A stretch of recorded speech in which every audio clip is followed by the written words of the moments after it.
These were, of course, times of war, and both Judith and John were deeply affected.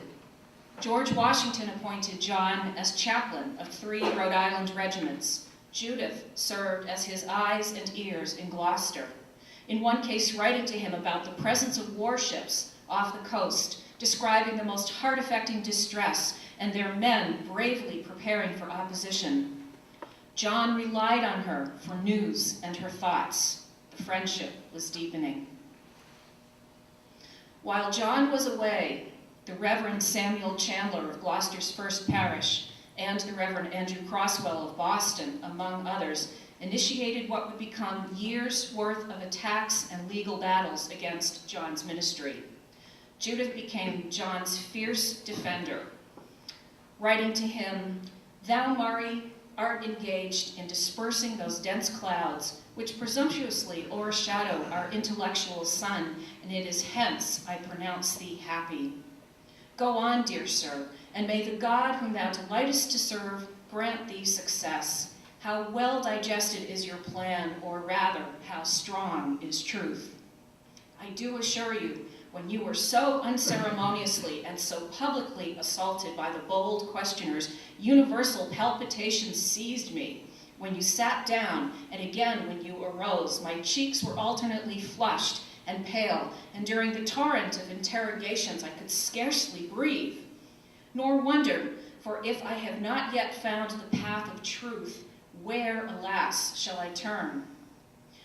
But when I listened to the judicious, the calm responses of our apostle, my soul became calm, assured, and perfectly confiding. May God forever bless you.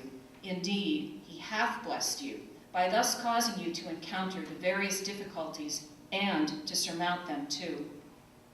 In fact, Judith became embroiled in the next couple of years' worth of public denunciations and lawsuits that eventually resulted in the Gloucester Universalists winning the first ruling in this country for freedom of religion and the building and dedication of the first Universalist meeting house in America. Again, Judith and John were really in this together. Judith was very much involved with the Gloucester Universalist children as what we would call a religious educator. In 1782, she published a catechism for these children, which is considered the first published work by an American Universalist woman. As Judith wrote to her friend Mary Pilgrim, Mr. Murray was then in Philadelphia, but upon his return, he could not but approve the sentiments he had instilled. And so it seems that John's approval was very important to her. Well, when John wasn't traveling, he boarded with Judith. During his absences, her feelings for him are quite clear. In one letter, she wrote to him, "And art thou then gone, to be here no more? Forbid it, ye guardian spirits, whom we devoutly implore to shield our revered friend and to protect him in this his tour of benevolence. Slow, sad, and solemn did yesterday descend. In vain we strayed in pursuit of peace. The room allotted to you appeared a dreary desert. Deep glooms brooded there, and your empty chair stared upon us wildly vacant. Through respect, as if by general consent, your seat was left empty. By mistake, a cover was placed for you. Fortunate accident, I will improve upon it. My table shall continue its accustomed order, nor shall anyone occupy the vacant chair until you, again, fill the appropriated spot. Should you no more return, I cannot help it. It is in vain I enlist reason and fortitude. Friendship, bereaved friendship, demands its due." Now, to make a very long and sad story short, Judith's husband, John Stevens, finally confessed in 1785 that he was bankrupt. He and Judith spent the winter of 1785 to 86 barricaded here in their home in Gloucester to protect John from the sheriff, who had orders to take him to debtor's prison. John Murray did everything he could to reason with John Stevens' creditors to no avail. John Murray took Judith away for a journey in the countryside to restore her health, and she saw John preach for the first time outside of Gloucester before crowds of hundreds or thousands, witnessing on a national scale how commanding a preacher and a leader he was. Thanks to him, her health was restored. Judith wrote to her parents, "I owe much to this good man. All who love me, had they no reason, would remember him with distinguished favor. His attentions to me have been unwearied. He hath in every particular consulted my wishes, and my own dear father could not have been more solicitous respecting me." They returned home to renewed threats to John's ministry. This time, he was advised to leave town, and he decided to sail from Boston Harbor for England.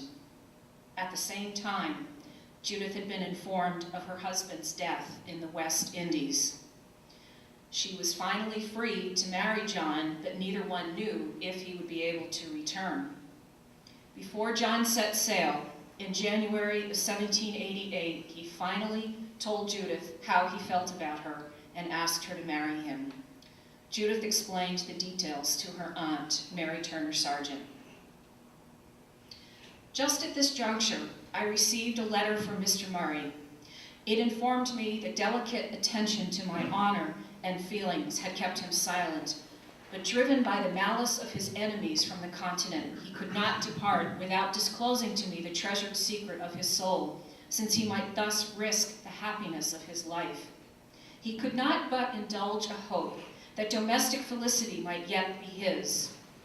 He acknowledged he had long loved me, even from the commencement of our acquaintance, with ardor loved me, but that he would have sacrificed his life rather than have admitted a thought in this regard to me, which my own guardian angel would blush to own, but that, as I had now, for many months, been released from my early vows, he presumed to calculate upon a favorable hearing, and to supplicate at least for a continuation of my esteem. I was now, you will allow, furnished with a fresh motive for admiration of him who had at length avowed himself my lover. How assiduous and how honorable through the course of a number of years had been his deportment, how unwearied and how disinterested his exertions, preferring in every instance the interest of Mr. Stevens to his own, and pointing him out to me in the most amiable light. How indefatigable were his endeavors to extricate us from our embarrassments, to liberate Mr. Stevens, and to continue him in his native place, and, after the departure of that unfortunate man, how zealous to procure the suffrages of his creditors for his release. How just, how generous, how next to divine was this procedure. Who would have believed him activated by the passion which he now confesses?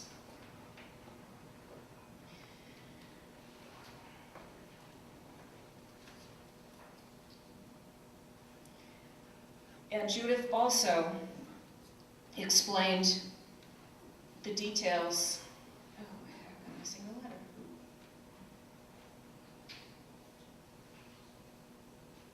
I apologize, I am missing a letter. Judith also explained the details of her own feelings to her aunt, Mary Turner Sargent. This is the letter that she wrote to Mary Turner Sargent, and in it, and I will summarize, here she says. She says, "I was early, very early, united in marriage to a worthy man. Yet although greatly sensible of his worth, my ungovernable heart refused to acknowledge the softer emotions. I believed myself incapable of love, as traced by the pencil of the poet. But the event which banished Mr. Murray from America effectively removed the veil. I was solicitous to yield in person that relief which the balm of sacred friendship might supply, and that I was denied the privilege of sympathizing with a man whom I so much esteemed and revered was to me an agonizing consideration. In short, I could no longer deceive myself. My soul became a scene of tumult, and upon every rising thought was stamped too sure a confirmation that I had, in fact, become a slave to the most impetuous of all passions, of which I had erroneously considered myself incapable." Now that's love.